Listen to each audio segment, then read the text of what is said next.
Hi everyone, welcome back. This week is part 1 of the Fall 2013 Vogue Patterns Collection review. Before I begin, I wanted to bring your attention to the figure flattery guide that Vogue Patterns have provided next to their patterns online. I always say assess before you buy, and I think this is a great tool to help with pattern selection.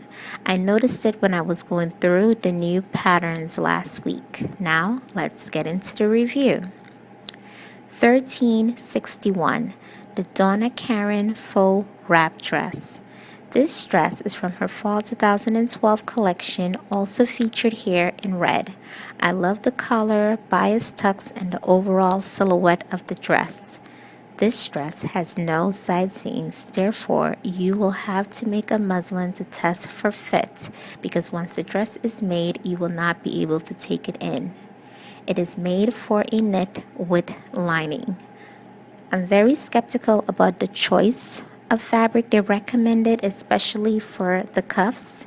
So keep in mind the fabric used should not be flimsy, and you may also want to use interfacing for the cuffs and the collar, even if it's not recommended.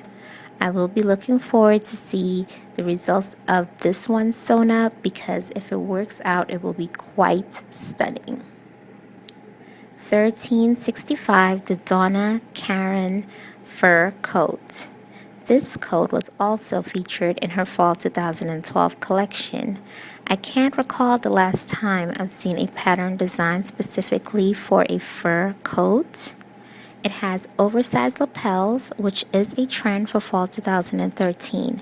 The simple design lines with the princess seam that flows into the side pockets makes this a good addition to your pattern collection if you love making coats. Also, the belt, as seen in the runway photo, is also included according to the back of the envelope.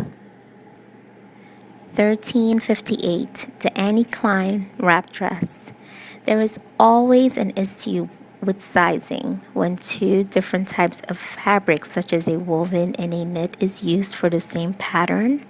But my main concern with this pattern is the drafting.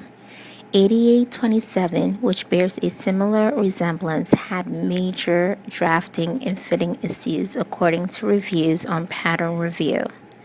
Judging by the amount of flounce on this dress, I honestly don't want to be the guinea pig for this one. Apart from that, petite body types should beware.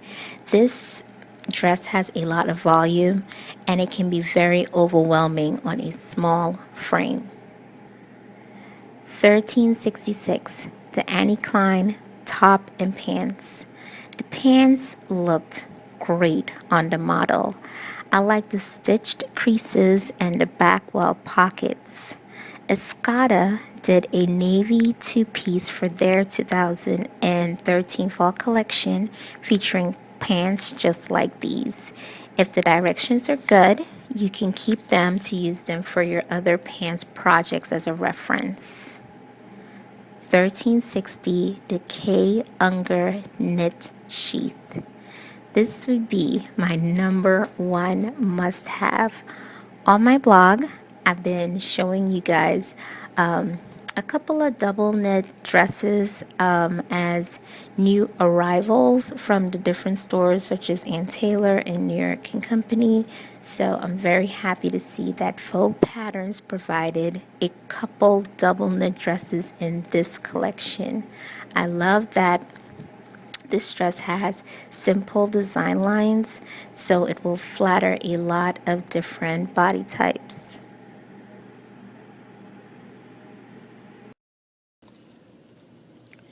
1367, the Rebecca Taylor Pullover and Pants. For years, the fashion world had been proclaiming that sweatpants are tacky. Never leave home in them, but not anymore. Sweatpants were featured in a few collections for Fall 2013, like BCBG, Rachel Comey, Nicholas K, and Ashish. So this pattern doesn't really surprise me at all. 1362, the Bevel Sasson Dress.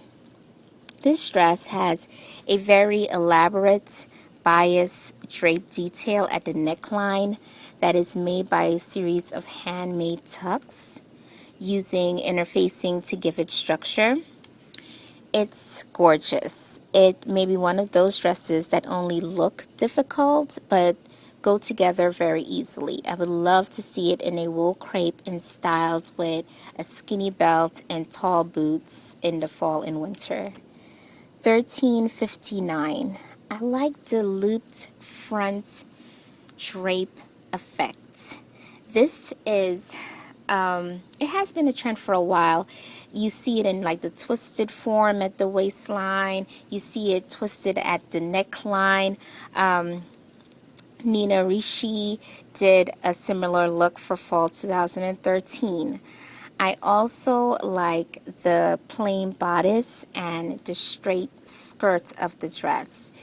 It's made for both a woven and a knit, so I would probably go down a size because this is on my fall wish list, and it's also lined. The pattern states that the hemlines and seams are finished with continuous bias binding. That's interesting.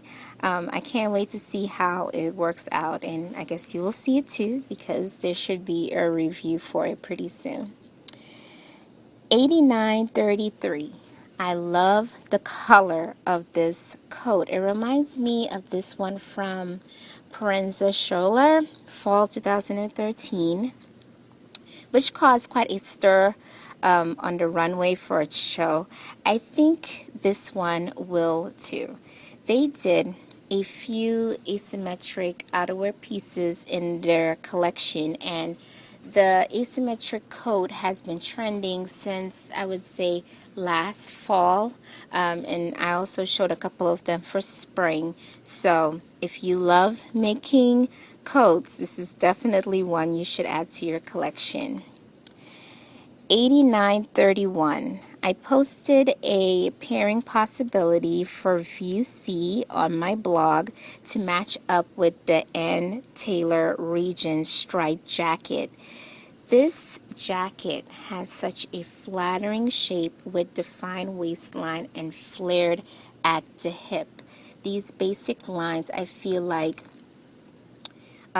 if, as I said, if you enjoy making jackets, you definitely want to add this to your collection because it's just limitless with possibilities of what you could do with this pattern. $89.32. I like the design lines of this jacket. This one can be made out of a double knit also, which of course I love. Love the double knit jackets. It's online, and I think that this is a great pattern for sewers who want to make a jacket but don't want to have to figure out how to line it. So a great beginner's jacket. And $89.23. I was so happy when I realized that I could make this dress using a double knit also. I love the jewel neckline and where the collar block is placed. I'm very, very happy they did a straight and a full skirt option. Me being on the curvy side, I would like to do the straight skirt option. So there is a version for every body type. All right, guys, I'll leave it here this week. Part 2 will be next week. So join me back and we'll finish up the review.